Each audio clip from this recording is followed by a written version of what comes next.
O ministro Dias Toffoli do Supremo Tribunal Federal encaminhou à presidente da Corte, Carmen Lúcia, um ofício para ampliar a restrição do foro privilegiado para todas as autoridades. Na semana passada, o STF restringiu a prerrogativa apenas a senadores e deputados federais. Pela proposta de Toffoli, a mudança valeria também para membros do Executivo, do Legislativo e do Judiciário nas esferas federal, estadual e municipal. O ministro apresentou duas propostas de súmula vinculante à decisão da semana passada. Ele explica que a sua proposta visa dar segurança jurídica aos investigados e ao sistema de justiça. Vale destacar que a edição, o cancelamento e a revisão das chamadas súmulas vinculantes no Supremo, essas devem ser aprovadas por no mínimo 8 dos 11 ministros depois da manifestação aí da PGR. Vera, o que você achou da iniciativa do Toffoli? Acho coerente com o voto dele, né, na semana passada. Ele votou nesse sentido, tentou convencer os ministros um dia, no dia seguinte, expôs o porquê dele achar isso, e com o que eu concordo. Acho que tem de ser uma regra uniforme para todos os detentores de foro. E agora vamos ver se o Supremo vota uma súmula vinculante. O Barroso dizia que não era possível fazer essa extensão naquela questão de ordem, que não era o veículo e a ação necessária para isso. Agora existe uma proposta de súmula vinculante apresentada por um ministro da própria Corte. Eu acho que tem como passar, tem como ser estendido. Uma vez que já está em vigor com o voto de todos os ministros para deputados e senadores, eu acho que é coerente que seja extensiva a todos. Ô Andreasa, a iniciativa corrige a proposta do Barroso para você? O que você achou? Corrige no lugar errado, né? Porque o Barroso é um personagem curioso. Joga pra galera, né? Legisla profissional, como eu sempre digo, não tem um voto, mas é o maior legislador do Brasil. Atenta contra o equilíbrio entre os poderes, né? Atenta contra a harmonia, invade diariamente. Hoje já estava invadindo de novo, numa discussão sobre reforma trabalhista, mas é outro episódio. Invade a competência de outros poderes e depois o mundo real, e vejam que loucura, um mundo real em que o Toffoli é o realista. Vejam como nós estamos parados. Depois o mundo real tem que arrumar a casa e garantir a segurança jurídica. O Supremo não edita uma súmula vinculante desde 2016, foi a última, né? Faz algum tempo. Súmula vinculante, o nome diz, é uma norma estabelecida no Supremo Tribunal Federal que tem efeito obrigatório, cascata, sobre todo o sistema judiciário. E são duas as propostas, para deixar bem claras, duas súmulas. Uma de restrição que restringe a prerrogativa de foro, né? Portanto, crimes praticados no exercício da função do cargo, porque já, em alguns casos não será mais mandato, né? Em casos de alguém, por exemplo, um juiz, um procurador, e em função desse cargo, crime cometido em função desse cargo, para toda a cadeia de agentes públicos, conforme delimita a Constituição. E aí, a outra súmula, muito importante também, fundamental, declara inconstitucionais as normas das constituições estaduais, né? Porque em alguns casos deputados estaduais e vereadores têm prerrogativa de foro à margem da Constituição Federal. Então são duas propostas muito sérias que precisam avançar, já que no Congresso a coisa, uma vez que existe a intervenção federal aqui no Rio, a gente sabe que pode tramitar, mas a votação não virá tão cedo, que o Supremo Legislador, tristemente, que país, que coisa lamentável, legisle com esse grande formulador Dias Toffoli. Estamos bem parados. Vai lá, Madu.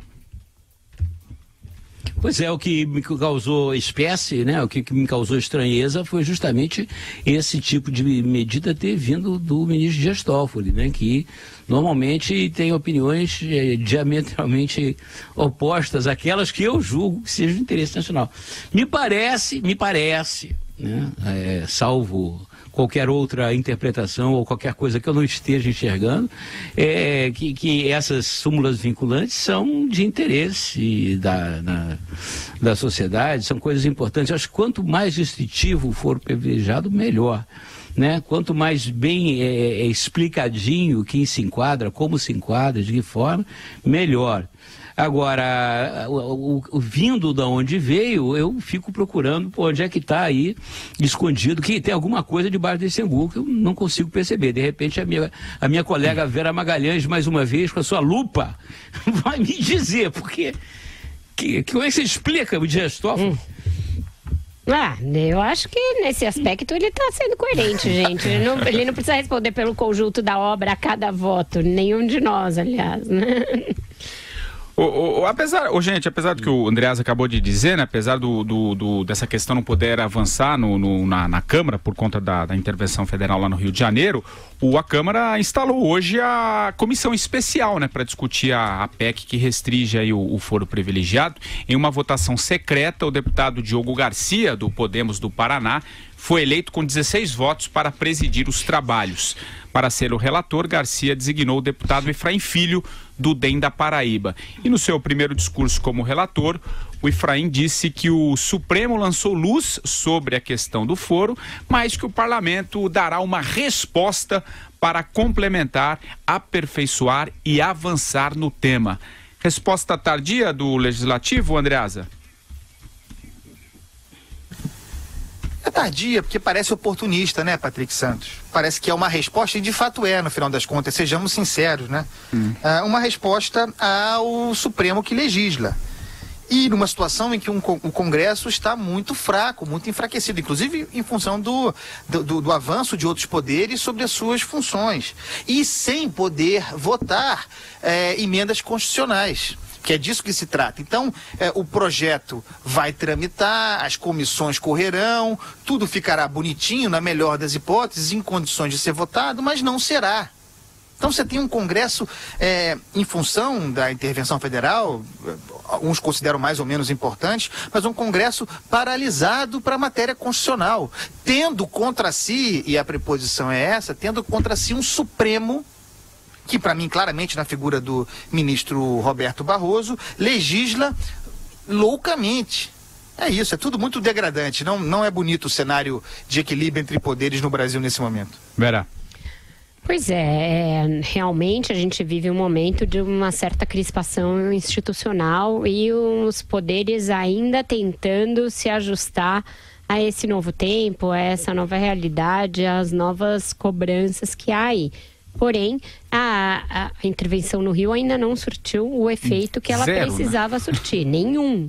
Essa operação de hoje é uma tentativa ainda dela se mostrar capaz de reverter o estado de verdadeira calamidade que existe na segurança do Rio.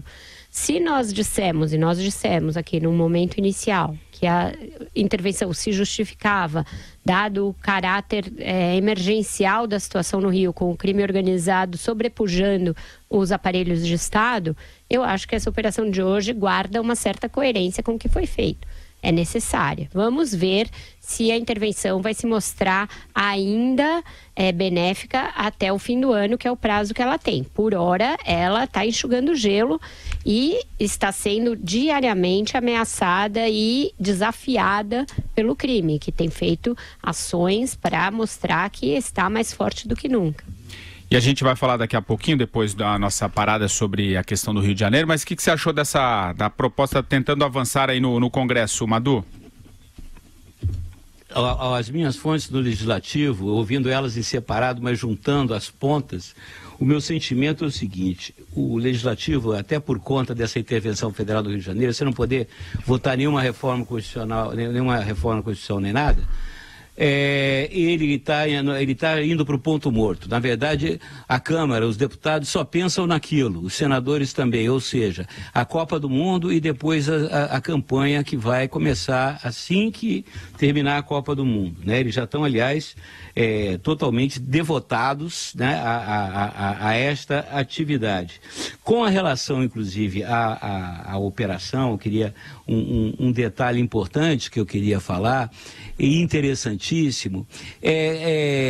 Eu noto avanços grandes, substantivos na intervenção na segurança do Rio de Janeiro, principalmente nessa operação do câmbio final, porque o que me vem à mente é o seguinte: essa grana toda que circula do tráfico de drogas, tráfico de armas, todo esse dinheiro ilícito, evidentemente, todas essas transferências, seja para Bolívia, Venezuela, Espanha, sei lá mais aonde, cara, isso não era feito pelo Ney da Rocinha, não era mesmo.